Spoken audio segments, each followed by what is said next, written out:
What's good, y'all? So, as I mentioned the other day, I wanted to just talk about some other performances that went down at Champs this past weekend. Some great races across the board. Of course, performances on the track and in the field. But I'm just going to talk about five different performances that I really found to be very, very impressive. Well, I guess it's like six. But then also some questions around Shanoya Douglas and if she should go to CARIFTA, which is happening this weekend, or if she should kind of just like skip that.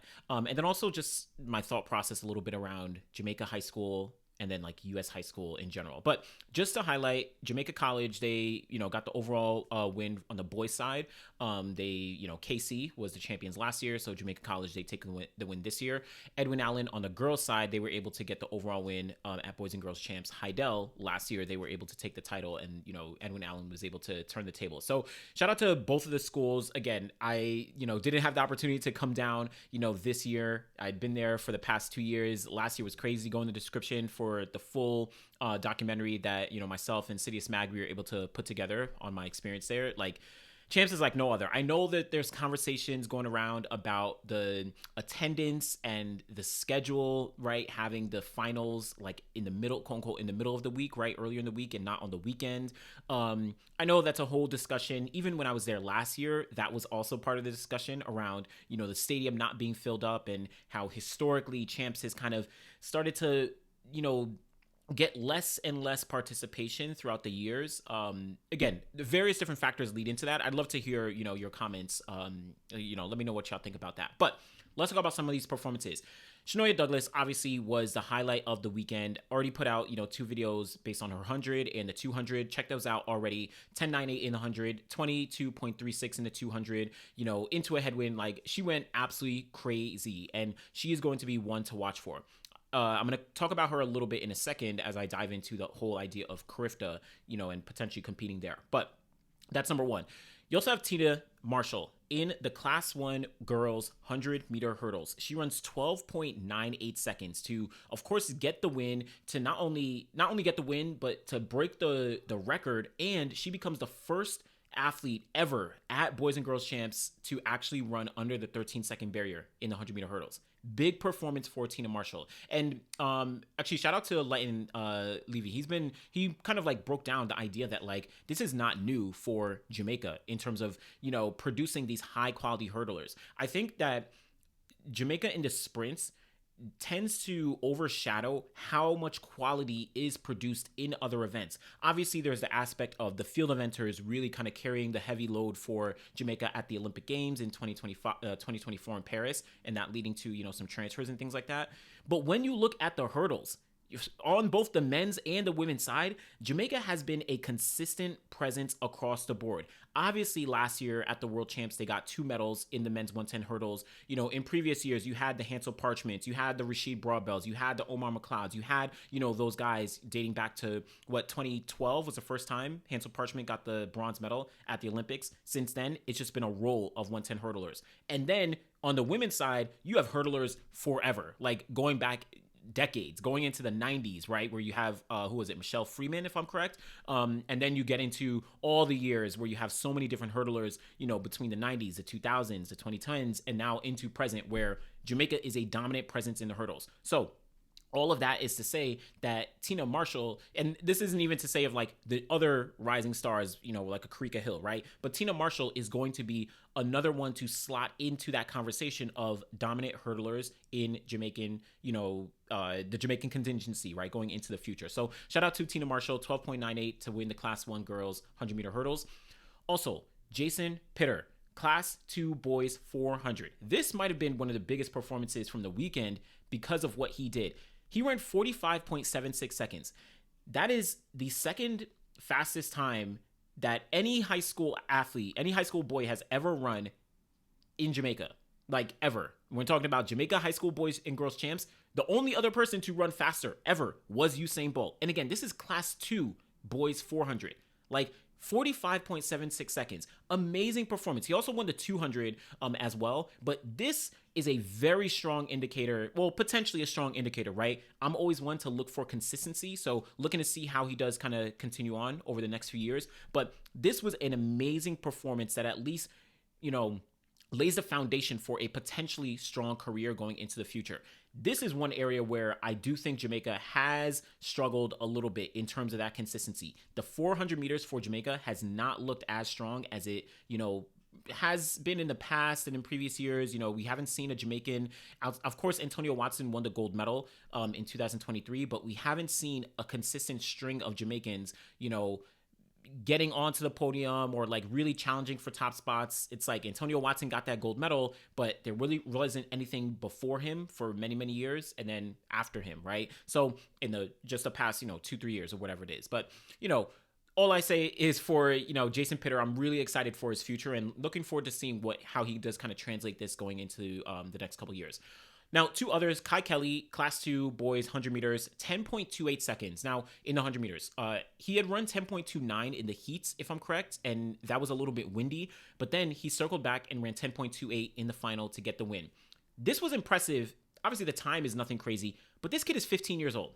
He is 15 years old, winning the Class 2 boys 100 meters, running 10.28 seconds. This is very, very special. This kind of I know it wasn't Class 2. I know it wasn't like they weren't 15 years old, but this kind of reminded me a little bit of there was a video circulating around of Johan Blake, Nickel Ashmead, Warren Weir, Dexter Lee, and a few other notable Jamaican 100-meter sprinters from back in the early to mid 2000s when they were in boys and girls champs, and we saw Johan Blake run down the track and win that 100 meters and all that, but he was still extremely skinny relative to how he would develop over the next couple years. This is speaking about Johan Blake. And I compare that to here because Kai Kelly is extremely young, extremely, underdeveloped in the sense that he's still, is one day going to, grow and develop and, get stronger, put on more weight, put on more muscle, et cetera, et cetera. And he could potentially become one of the more consistent athletes like some of those names that I just mentioned between Johan, Nickel Ashmead, Dexter Lee, Warren Weir. Like these are athletes who were a core staple of really that Usain Bolt era, right? Behind Usain Bolt, Asafa Powell, and of course Johan Blake. Like those were some of the guys. Could Kai Kelly become, turn into that, when he does get a lot stronger and a lot bigger, as the years go on? But amazing performance. Again, 15 years old is crazy, bro. Crazy. Last one, Riquelme, Reid, Class 1, boys, 100 meters, 10.12 seconds. Nothing too crazy in terms of the time and the performance, but this was a really strong personal best for him. And to get the Class 1 boys win, over a pretty strong field from my understanding, like this was a great performance across the board. So those were just some of the performances I thought were really special. Again, Shanoya Douglas with her 100, 200 double, that was the highlight. But so shout out to these other women as well and these other boys as well. Now, the other question that I want to talk about is, should Shanoya Douglas actually go to the CARIFTA Games? And CARIFTA is happening this coming weekend, April 4th to the 6th in Grenada. So literally just a couple days from now. And I think a lot of people have been split, right? Some people have been saying, yeah, she should go represent, for Jamaica, go put on, go, show the world that you really are, the true next up, et cetera, et cetera. But then other people have been like, I don't know if it's a good idea to go right after, you just had champs and potentially risk certain things, right? I think it is very, very split. There is an aspect where, she'll get the opportunity to, gain more experience, competing at CARIFTA.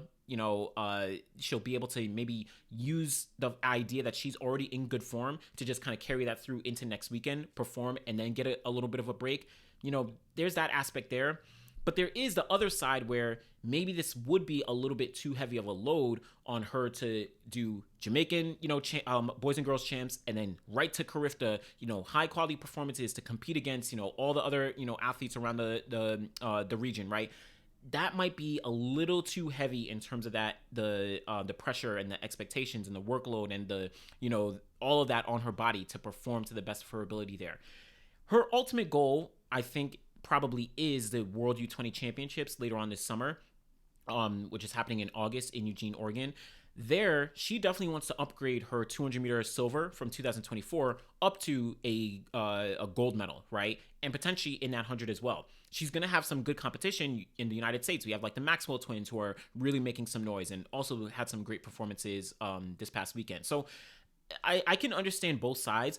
I personally, obviously everyone may have their different, ideas and opinions. I personally would lean on her maybe not going to CARIFTA and focusing on that long-term plan of, the World U20s and then a very, very long-term strategy of consistency into the future years. Because as we've spoken about in the past two videos I did on the 100 and the 200, Shanoya Douglas is one of the next up sprinters, but it's not easy, right? It's not like, okay, she just ran, 10-9, so she's automatically going to be in the same conversation as Tia and Tina Clayton and then Brianna Williams and then Sharika Jackson. And like, that's not a guarantee. And then also, same thing in the 200. Obviously, again, she's, the 200 is lacking a little bit more for Jamaica on the women's side than the 100, but it's not a guarantee that she automatically has a spot there.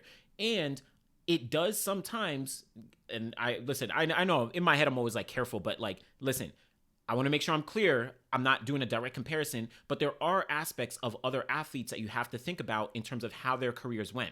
People are kind of criticizing Brianna Williams based on the decisions she's making, in terms of switching coaches and moving around, because she was seen as the prodigy coming out of Jamaica, and it unfortunately hasn't panned out. You see someone like Kemba Nelson. And let's be clear again, these athletes still have the opportunity to run fast, to become competitive, to win medals, all that stuff, right? But you look at someone like Kemba Nelson, really strong coming out of the NCAA, made the team in 2022, but hasn't been, that same kind of athlete. Even to a degree, Alana Reid, right? Coming out of Champs, in 2023 it was, she was like next up. She, of course, ran that 10.92 and all that, but she hasn't really shown that strong promise that I think many people might have expected. And I think we need to be careful in terms of like expecting a lot of quick progress from athletes as soon as possible, right? Understanding that things are not linear, things are going to take time, but I do understand how the community looks at an athlete and doesn't see their trajectory, moving in the upward direction, and then that starts to be like, did they actually live up to expectations, et cetera, et cetera. So all of that is to say, I think Shanoya should really be focused on the long term as opposed to just getting CARIFTA in,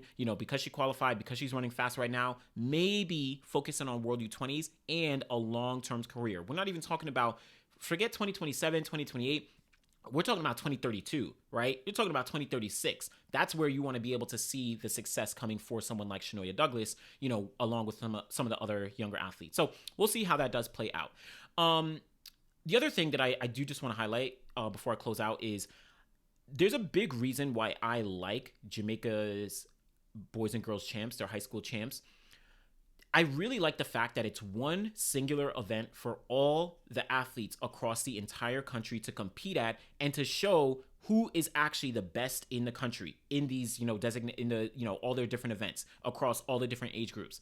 Sometimes I struggle a little bit to, I guess, not just keep up, but maybe sometimes get as invested in high school track and field in the United States. Only, I think, for two reasons. One, there's multiple national championships. So you have New Balance nationals, you have Nike nationals. I know there's like Adidas nationals, but I don't know, like it's a little bit different. But you have all these national championships. So you may see a certain athlete run fast or have some great performances at, a certain meet through the year. And then you may see another athlete do the same, but then one of them is competing at Nike, the other is competing at New Balance. So you never actually get to see them go head to head, right? It makes it a little tricky to then see, okay, who actually is the best high school athlete in any given event. Sometimes you do see it, but it sometimes really does get split up, both indoors and outdoors. In Jamaica, I feel like, I know people are going to have different opinions, but I feel like there's an aspect of, okay, if an athlete runs fast, take Shanoya Douglas as an example. If she runs fast, then she has to come to champs and actually prove it against all the other athletes in the country, right? There's no other meet to, say, they're running fast there, but I'm running fast here. Not everyone is kind of coming together. So I know I'm convoluting things. I didn't think this through. I'm just going off the top. I'm trying to make sense of the idea because I don't tend to follow U.S. high school track as closely. And I tend to be more hesitant to say, okay, this high school athlete in the United States, ran a fast time. This means XYZ going forward. It's a little bit harder for me to actually do that. Whereas not only in Jamaica, but then also, I guess, other countries, just based on how they operate, whether, they're U18, they're U20 athletes, I tend to feel like I have a better idea on, or I can maybe trust their trajectory going forward, if they are able to put a string of good performances together, because then I see them competing against the top high school athletes around their country, or, the top youth athletes around their country as well. So I don't know, just some random thoughts, but let me know what you think about Jamaica high school boys and girls champs. Amazing weekend. Tomorrow on the final leg, I'm going to be going live to just recap some of the other performances across the, from the past weekend. So yeah, tune in for that. Appreciate y'all.